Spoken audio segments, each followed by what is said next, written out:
ইনকিলাব মঞ্চের আহ্বায়ক শরীফ ওসমান বিন হাদিকে গুলি করার ঘটনায় সন্দেহভাজন একজনকে শনাক্ত করেছে পুলিশ। বলা হচ্ছে ওই ব্যক্তির নাম ফয়সাল করিম মাসুদ ওরফে দাউদ খান। আদতে এই সন্দেহভাজন ব্যক্তিটি কে তা নিয়ে তৈরি হয়েছে কৌতূহল। বিভিন্ন সূত্র বলছে ফয়সাল করিম নামের এই ব্যক্তি কার্যক্রম নিষিদ্ধ সংগঠন ছাত্রলীগের রাজনীতির সঙ্গে জড়িত ছিলেন। 2019 সালের 11 মে ঘোষিত কেন্দ্রীয় ছাত্রলীগের পূর্ণাঙ্গ কমিটিতে তিনি সদস্য হয়েছিলেন। তার পুরো নাম ফয়সাল করিম দাউদ খান।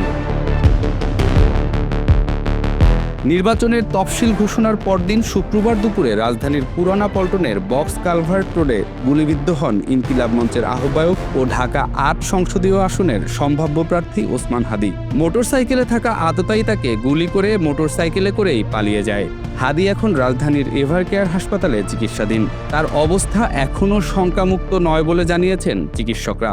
ওনার অবস্থা খুবই ক্রিটিক্যাল। ওসমান হাদির প্রতিষ্ঠিত ইনকিলাব কালচারাল সেন্টার সহ বিভিন্ন জায়গায় তার সঙ্গে ফয়সাল করিমের সাম্প্রতিক সময়ের কিছু ছবি রয়েছে।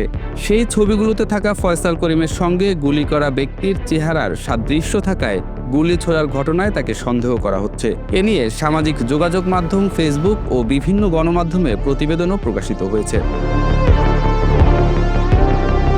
এর মধ্যে আজ দুপুরে একই ব্যক্তির ছবি গণমাধ্যমে পাঠিয়ে ঢাকা মহানগর পুলিশ বলেছে, ওসমান হাদির ওপর গুলির ঘটনার সিসিটিভি ক্যামেরা ফুটেজ বিশ্লেষণ করে ওই ব্যক্তিকে শনাক্ত করা হয়েছে। ওসমান হাদিকে গুলি করা ব্যক্তিকে ধরিয়ে দিতে পারলে 50 লাখ টাকা পুরস্কারের ঘোষণা দিয়েছেন স্বরাষ্ট্র উপদেষ্টা। ওসমান ফয়সাল হত্যার সাথে জড়িত তাকে যদি কেউ ধরে দিতে পারে তার জন্য সরকার 50 লক্ষ টাকা পুরস্কার ঘোষণা করেছে। দৈনিক প্রথম আলো তাদের একটি প্রতিবেদনে উল্লেখ করেছে, পেশাদারদের যোগাযোগ মাধ্যম লিঙ্কডইনে ফয়সাল করিমের নামে প্রোফাইল আছে। এই অ্যাকাউন্টটি যে ফয়সালেরই তা ঢাকা মহানগর উত্তর ছাত্রলীগের সাবেক এক নেতা নিশ্চিত করেছেন। লিঙ্কডইনে ফয়সাল নিজেকে Apple Soft IT, YCU technology ও এনলিস্ট ওয়ার্ক নামে 3টি প্রতিষ্ঠানের মালিক হিসেবে উল্লেখ করেছে।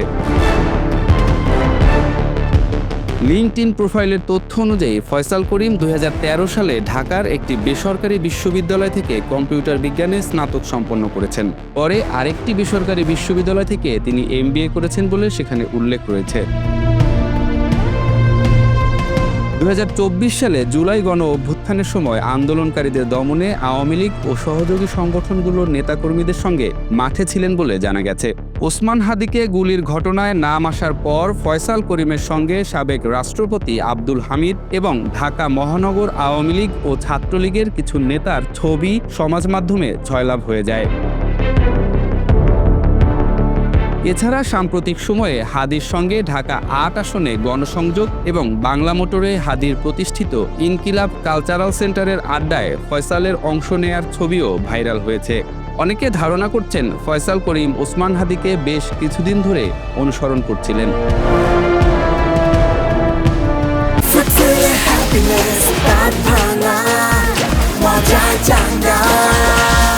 জানা যায় 2018 সালে একাদশ জাতীয় সংসদ নির্বাচনে আসন ভিত্তিক নির্বাচন পরিচালনা ও সমন্বয় কমিটি করেছিল কেন্দ্রীয় ছাত্রলীগ।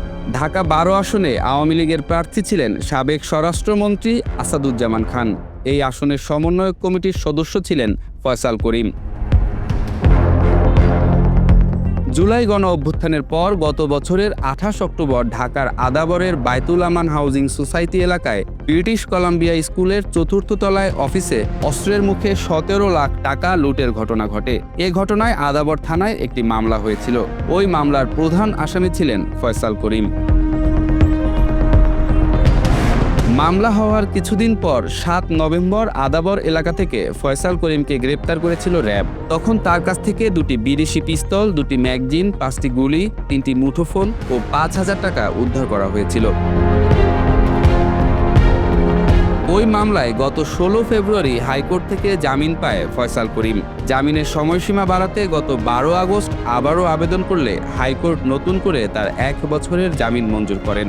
জামিনে থাকা অবস্থায় এবার তার বিরুদ্ধে ওসমান হাদিকে গুলি করার অভিযোগ এলো।